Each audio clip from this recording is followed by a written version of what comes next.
అబ్బబ్బబ్బా ఎండలకి డాష్లు మండిపోతున్నాయి. రూమ్ లో ఉండి వేసుకోండి. అదే ఫ్రెండ్స్ ఏసీలు. నిజమే, ఎండలు చాలా ఎక్కువ ఉన్నాయి కదా, మీకు కూడా డాష్లు బాగా మండిపోతున్నట్టున్నాయి. మీరు కూడా బాగా తెరుచుకొని పడుకోండి.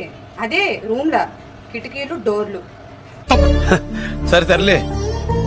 మీ నాన్న పెళ్లికి పట్టాను పెడతాడు కదా, ఇప్పుడు పెట్టమని చెప్పు. పెళ్ళప్పుడు పెట్టొద్దన్నారు, ఇప్పుడు పెట్టమంటున్నారు. అప్పుడు నీ నడుము 24, ఇప్పుడు 42. మన బంగారం కలిసి వస్తుంది, అందుకే పెట్టమని చెప్పు. ఆడదానికి పుట్టడమే నా తప్పు. నడుము పెంచడం నీ తప్పు.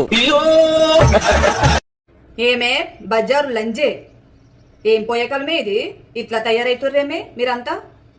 లైకులు ఫేమస్ అవ్వడం కోసం ఇంత దిగజారిపోతున్నారేంటి? ఏ ఆడవాళ్ళ మన సంగతి మర్చిపోతున్నారా ఏంటి? మరి ఎందుకు ఆ రెండు బ్యాలెన్స్ అలా ఉంచావు? ఆ రెండు కూడా ఓపెన్ చేయాల్సింది. ఎందుకంటే మీరు ఎలా కోరుకునేది లైకులు ఫేమస్ అవ్వడం కోసమే కదా. కొంతమంది ఆంటీస్ ఎట్లుంటారంటే వయసులో ఉన్నప్పుడే ఊరందరితో దెంగించుకుంటారు, వయసు అయిపోయినాక నీతి కబుర్లు చెప్తారు అనమాట, నెత్తి మీద గుడ్డేసుకొని. అట్లా చెయ్యొద్దు. ఏమే గ్రహాంతరవాసి కప్ప, అది నువ్వురా మరేంటే? నోరు విప్పితే బూతులే మాట్లాడుతున్నావు. ఆడదన్న సంగతి మర్చిపోయినట్టున్నావు పూర్తిగా. సరే ఇవన్నీ పక్కన పెడదాం గానీ, నువ్వు ఇప్పటి వరకు ఎంతమందితో దెంగించుకున్నావు ఫస్ట్ నువ్వు చెప్పు. నువ్వు నా బాయ్ ఫ్రెండ్ కి ఒకటే చెప్తా, ఏంటంటే గుండె మాత్రం ఎవరికని ఇవ్వాలి, కానీ కిడ్నీ మాత్రం నాకే. ఎందుకు అమ్ముకొని ఐఫోన్ కొనుక్కుంటావా?